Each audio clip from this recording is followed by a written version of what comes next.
Hello everybody, welcome back to some more early morning barking, talking about BPD and MPD by somebody who has both and a bit of a swivelly office chair. If you like this video, don't forget to like and subscribe, hit all those buttons and follow me on social media, and please share my posts, comment on Reddit, upvote on things, share them, whatever. I really appreciate it and it helps the channel grow and all of that kind of thing. So, today I want to talk about oversharing. There was a brief pause because I honestly forgot what I wanted to talk about today. I've nearly done 5 different topics, but I didn't need to tell you that. It's unnecessary. So let's talk about oversharing. I do this a lot, and I just kind of did it a little bit. I have a habit of saying things that I don't necessarily need to say. Little bits of superfluous information, that's one bit of it. But let's be honest, you know what I'm talking about.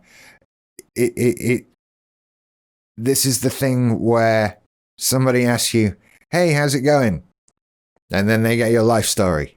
And you see that look on their face wash over them as they were like, really just would have been all right if you said, I'm all right, mate. That's great, though. That story you just told me, that's wonderful. And I used to be like this every single day. I'm reminded of a time at uni when we'd go through the what do you call the place where you get food at uni? Cafeteria. And every day you'd go and get your dinner and you'd see the same person on the checkout till, and she would always ask, all right, how you doing? And they knew us by name because there were only sort of 150 of us living on campus, and the same people go through every single day twice. So you recognize people, they know you by name, they always ask you how you're doing. And I always remember beginning a conversation at that point. The worst place in the world to do it. I'm stood at the only till at the cafeteria. The rest of campus wants their dinner, and I'm trying to talk about how depressed and sad and lonely and everything I am. It's something that just pours out at every opportunity. At least it did then a bit more. When you move on into adulthood a bit more and you start building relationships and making friends and that sort of thing, the oversharing can come out again in various different ways. It's very unusual that I would have a small medical condition that not everybody in my life knows about. Because there's this need to say everything that's going on. You see, I think you get caught up in the idea that oversharing is about, I've told people too much about my BPD or my MPD. I've talked too much about that. It's not. It's all the time about everything. It's this constant, it's like you're just taking away your own sense of privacy. Yeah, I'll tell you about this thing I've got. It's something that's happening. Or let's have a conversation about how crap I feel. I personally had a little theory that it affects people who go to a lot of therapy a bit more. This is my own bullshit therapy, bullshit theory, of course. I don't know this for certain, but I always felt like it had some link to the fact that I'm quite used to sitting down in front of a total stranger and spilling my entire life story because of the number of times that I've actually done that through finding another therapist or another counselor, or let's have another assessment to find out what the fuck is wrong with me. And you just, okay, let's spill it. This goes back to when I was sort of 2 or 3, and how long have you got? And you kind of feel like that's oversharing, like that story is going to come out all the time. And it can do, it does, that is part of it, but it's just one miniature part of a much larger problem of just not being able to keep anything personal quiet. It's not the same as not keeping secrets. These aren't things about other people. They're just things about us, things about me that I can't not say out loud. And I actually have to really work at it sometimes to make sure that I don't say something that is, well, not inappropriate and overshare too much information, that kind of thing. There's a lot of too much information stuff, to be perfectly honest with you. That's a big thing that comes out. And once again, I sort of recommend my advice of writing stuff down. Especially with the oversharing, you tend to share about the same sorts of things I do anyway. And it's been fairly straightforward to start writing stuff down, like things I don't necessarily want or have to tell other people about myself. And just working on not doing it. Is this thing on the list? There's no need to mention that. I can't overemphasize the importance of taking the time to think about these things before they happen. That I found immensely useful.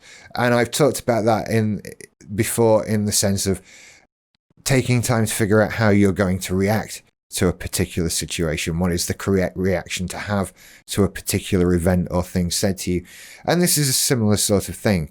Let's make a list of things that you overshare very often that you know you're doing it.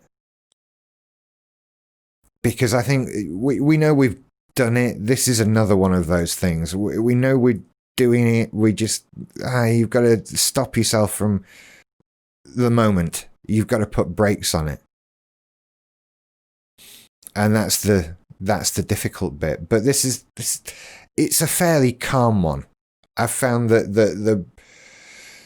the more frantic things are harder to get a hold of because you've got all the stress and energy related to things being frantic. So if you're getting wound up and getting angry about things, that's a lot harder to get hold of than just not oversharing in a normal conversation. This isn't necessarily a stressful situation. It's easier to sort of just, I'm doing that, don't talk about that. And if in fact, think before you speak in this situation is probably the best advice I can give you as well. If you've got time to actually plan what you're going to say, just do that and filter. Because just be aware that this is something you might do in a conversational situation. I have also found that this is starting to go away for me sort of naturally as therapy goes on, as doing these videos goes on, as just generally getting better and improving happens. Then not only is there less stuff to overshare, but I feel less compelled to do it. For me, I think it comes from a link to, it's almost a cry for help.